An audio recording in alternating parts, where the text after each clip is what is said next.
वरळी येथे पार पाडलं. आज बऱ्याच दिवसानंतर जे आमचे नगरसेवक आहेत मुंबईचे, त्या नगरसेवकांची बैठक घेतली. कारण मध्ये काही कुणकुण कानावरती येत असते की कशी कामं तिकडे चाललेली आहेत. 1 वर्ष जवळपास होऊन गेलं. महापालिका आता विसर्जित झालेली आहे. त्याच्यानंतर निवडणुका आज होतील, उद्या होतील, परवा होतील. पावसाप्रमाणे निवडणुका सुद्धा लांबत चाललेल्या आहेत. निवडणुका घेण्याची हिंमत हे आत्ताचं सरकार, ज्याचं वर्णन काही जण बेकायदेशीर सरकार करतात, ते काही घेत नाहीये. लोकांची कामं, लोकांची सेवा करायची कशी, हा एक मोठा प्रश्न पडलेला आहे.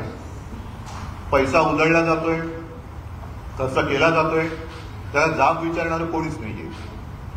ज्या वेळेला महापालिकेमध्ये जनतेचे प्रतिनिधी असतात तेव्हा तिथे प्रशासन प्रस्ताव पाठवत असतं. स्टँडिंग कमिटीमध्ये सर्वपक्षीय प्रतिनिधी असतात. त्यांच्यासमोर त्याच्यावरती चर्चा होते, मंजुरी नामंजुरी होते आणि मग हे कॉन्ट्रॅक्ट दिलं जातं.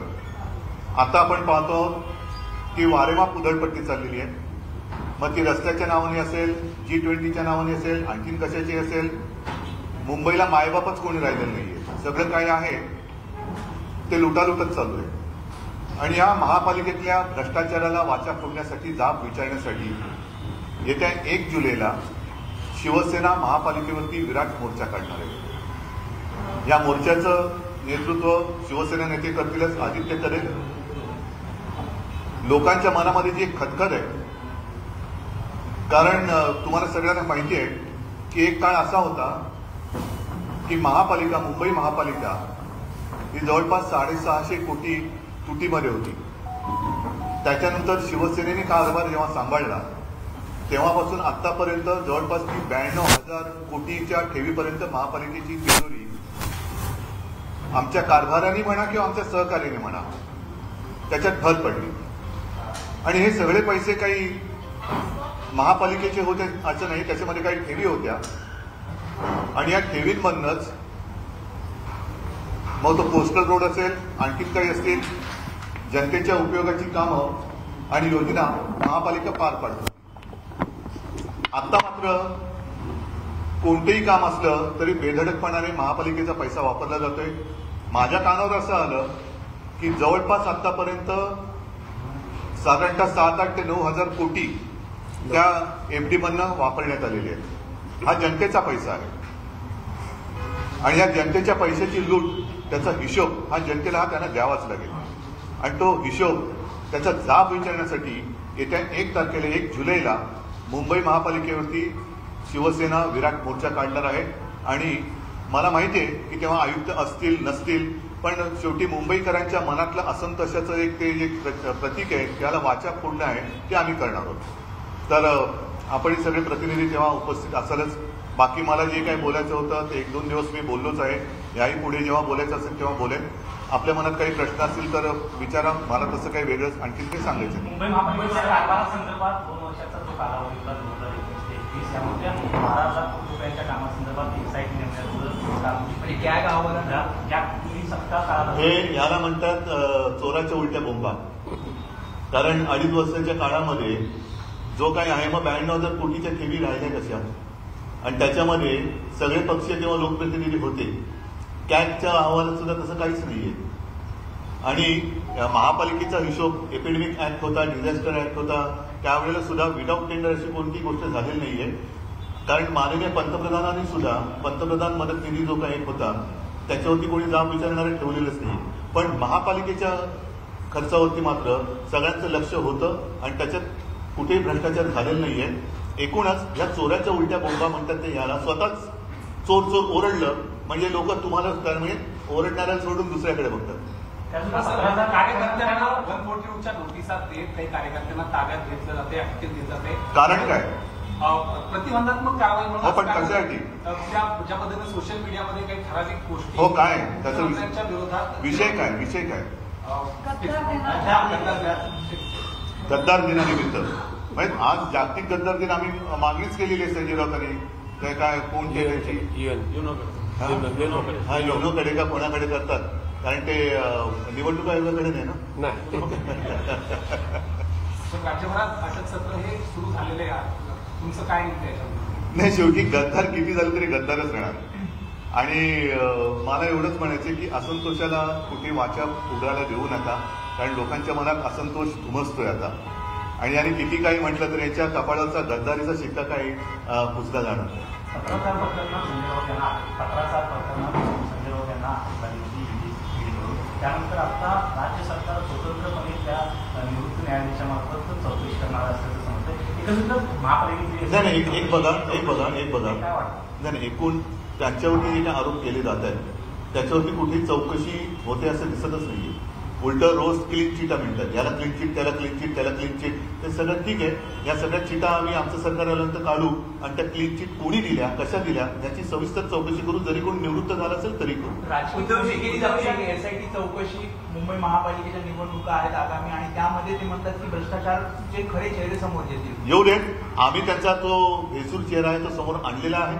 सातत्याने रस्त्यामध्ये कसा घोटाळा झालाय, खडीमध्ये कसा घोटाळा झालाय, इतर याच्यात कसे घोटाळे झाले ते मांडतो आहोत आणि त्याचंच एक मोठं स्वरूप हा मोर्चा असेल. मुख्यमंत्र्यांनी भाषणात असं म्हटलंय की तुम्हाला आणि तुमच्या कुटुंबियांना केंद्रीय तपास यंत्रणांच्या नोटिसा आल्यानंतर तुम्ही दिल्लीत जाऊन पंतप्रधानांना शिष्टमंडळासह भेटला. एक बरं केलं की त्याच्यामुळे मला आता कळलं की मिंदे सातत्याने दिल्लीला का जातात. त्यांना रोज नोटीस येत असतील याचा अर्थ, म्हणून ते जातात रोज. विधान परिषदेची संख्या कमी झाल्यानंतर राष्ट्रवादी विरोधी पक्षनेते ठीक आहे, तेव्हा बघू आम्ही. अजित पवार बघू ना. उद्धव जी, आप लोग विराट मोर्चा निकाल रहे हैं, लेकिन जो सरकार है वो एसआईटी का गठन कर रही है. आपकी सरकार के दौरान घोटाला हुआ था 12,000 करोड़ का. ये निकालो ना, कौन सा घोटाला हुआ है बोलने तो दो. फिर आज 1 साल होने आया है, क्यों चुप बैठे थे? और इसलिए आता हिंदीमध्ये चोराच्या उलट्या बोंबा कसं सांगतात? उल्टा चोर कोतवाल को डांटे. हाँ, तो ऐसी उनकी स्थिति हुई है कि खुद ने चोरी की है, चोरी कर रहे हैं, दिन दहाड़े कर रहे हैं. और इसीलिए हम 1 तारीख को मुंबई की ओर से, मुंबई की जितने सारी जनता है उनकी ओर से मुंबई महापालिका पर हम मोर्चा लेकर जा रहे हैं. ज्यांना यायचं ते येतील. आम्ही आत्ता मी तुमच्यासमोर पहिल्यांदा मोर्चा जाहीर करतोय. महाविकास आघाडी येत असेल येऊ दे. आम्ही जे मुंबई प्रेमी आहेत आणि ही लूट काय होते, मला असं वाटते की 92,000 कोटीच्या ठेवी या देशातली सगळ्यात मोठी महापालिका आहे. जिच्या एवढे ठेवी मोठ्या कष्टाने, हा मुंबईकरांचा पैसा आहे, कष्टाचा पैसा आहे, तो हे लुटताय. मग यांचा डाव असा आहे की एक तर जीएसटी बीएसटी लावून सगळं काही त्यांच्या हातात घेतलेलंच आहे. मुंबईची तिजोरी रिकामी करायची आणि मुंबईला भिकेचा कटोरा घेऊन दिल्लीच्या दरबारी उभी करायची, हा त्यांचा मनसूबा आहे. मुंबई आज कोस्टल रोड आहे, सागरी महामार्ग, तो स्वतःच्या ताकदीवरती, स्वतःच्या हिमतीवरती करते. निक्षारीकरण, मला तर एक आणखीन कळलं नाही की डिसॅलिनेशन ऑफ वॉटर हे मी मुख्यमंत्री असताना ओके केलेला प्रकल्प आहे, अजून अडून ठेवलेला आहे. शिवसेना प्रमुख बाळासाहेब ठाकरे आपला दवाखाना हा आम्ही मंजूर केलेला आमच्या बजेट सेशन मधल्या बजेटच्या भाषणातला प्रकल्प आहे. ते त्यांनी करून त्यांचे फोटो लावले. लावा पण काम तर करा. आता सुद्धा डिसॅलिनेशनचं हे का थांबून ठेवलं एवढे वर्ष, एवढे दिवस? मुंबईकरांना आता पाऊस लांबलेला आहे, पाण्याची टंचाई ही जाणवायला लागलेली आहे. काही दिवसात पाऊस नाही पडला तर मुंबईसह इतर काही ठिकाणी पाणी कपात करावी लागेल. म्हणूनच मी एक पाऊल टाकलं होतं की पाऊस लांबला तरी किमान आपल्याला हा एक प्रकल्प मुंबईत आला म्हणजे आपल्याला सागरी भागामध्ये लावता येईल. निदान किनारपट्टीचा भाग जो आहे तो तरी आपल्याला पावसावरती आपण अवलंबून राहणार नाही. पण त्याला सुद्धा त्यांनी अडवून ठेवलं होतं. तुम्ही आज भेटला पण मागच्या काही दिवसांपासून काही नगरसेवक शिंदे गटात जात आहेत, त्याच्यावर प्रेशर टाकून जाणीवपूर्वक गळा लागत. आज नगरसेवक बोला, त्यांनी असे भाव व्यक्त केल्यात की सरकारी यंत्रणा वापरून त्यांच्यावर देखील तसा दबाव आहे. सरकारी यंत्रणा तर वापरल्याच जात आहेत. म्हणजेच काय की गद्दारांकडे स्वतःची ताकद नाहीये, त्यांना ताकद सुद्धा चोरावी लागते. ताकद सुद्धा ही पोलिसांची लावावी लागते. मग स्वतः मर्दुमकी कुठे? एवढे सगळे मर्दुमकी गाजवतात. आम्ही असं केलं, याव केलं, त्याव केलं, कुठे काय केलं? पोलिसांशिवाय तुमचं पान हलत नाही. काय एक सांगतो तुम्हाला मी, नाही एक मिनिट हा एक जो काही भ्रम पसरवला जातोय. आता काल मी ती एक क्लिप ऐकवली देवेंद्र फडणवीस असं बोलतील मला विश्वास बसत नव्हता. आता ती पण कोणी मॉर्फ केली का हे त्यांनी शोधावं की मोदीजींनी लस तयार केली नसती तर मोदीजींनी लस तयार कधी केली? मला नाही वाटत मोदीजी सुद्धा असं बोलले असतील. आणि त्याच्यावरून त्यांनी मला काय म्हणाले, अर्धवट राव. आता हे पहिलं पात्र कोणाचं, कोणी इंट्रोड्यूस केलं आपल्याला?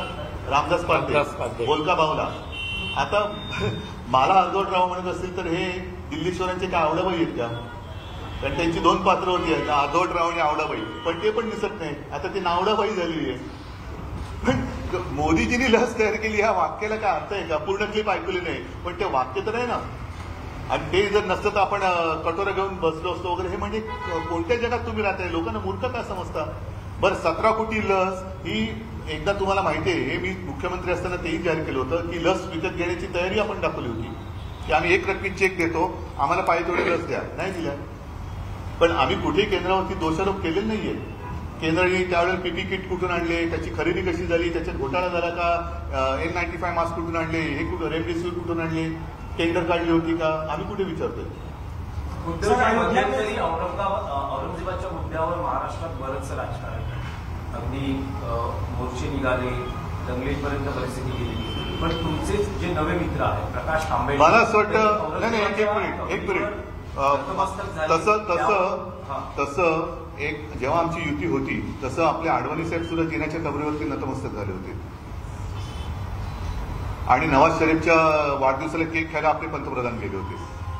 पण आता त्याच्यामुळे मला असं वाटतं की आता स्वच्छ आणि एका विचाराने पुढे जाण्याची गरज आहे. लोकांना आता इतिहासामध्ये अडकून ठेवण्यात आणि प्रत्येक वेळेला निवडणुकीमध्ये तुम्हाला एखाद्याचा चेहरा चालत नसेल तर मग तिकडे जय बजरंगबली करायचा, कधी दाऊदचा चेहरा, कधी औरंगजेबाच्या मुद्द्यावरून दंगल करणारे हे औरंगाबाद आहेत.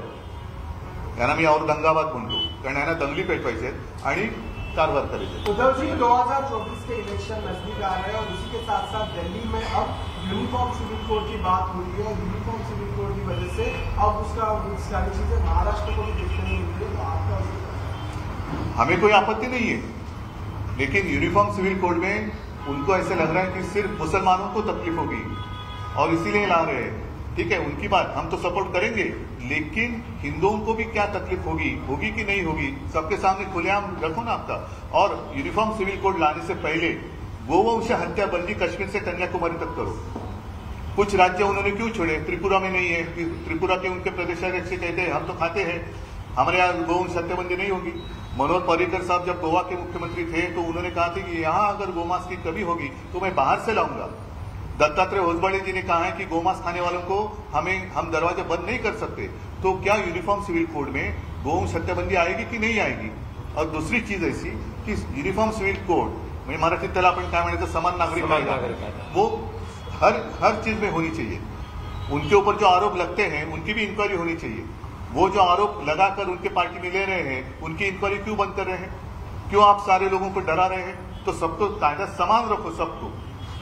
सर, अयोध्या में राम मंदिर जो बन रहा है उसकी तारीख आई है, 15 जनवरी से लेकर 24 तक प्राण प्रतिष्ठा होगी. नहीं, उसके और उसी शाम को आचार संहिता लागू होगी लोकसभा की.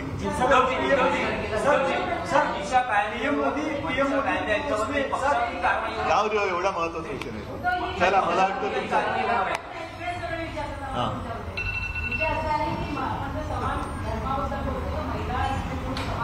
आता वो भी यूनिफॉर्म सिविल कोड में डालो.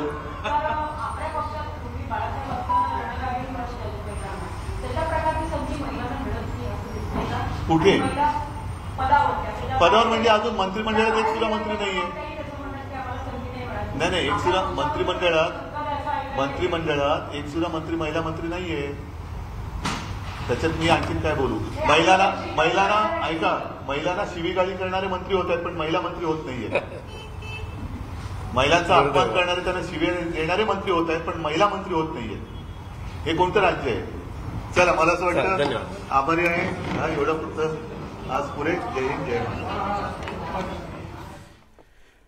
त्यामुळे लवकरच मुंबई महानगरपालिकेवर मोर्चा काढण्यात येईल आणि विविध मुद्द्यांना धसास लावण्याचा प्रयत्न केला जाईल. एवढंच नाही तर काही जणांना राज्यात आणि मुंबईत दंगली पेटवायचे असा गंभीर आरोपसुद्धा उद्धव ठाकरे यांनी केला आहे.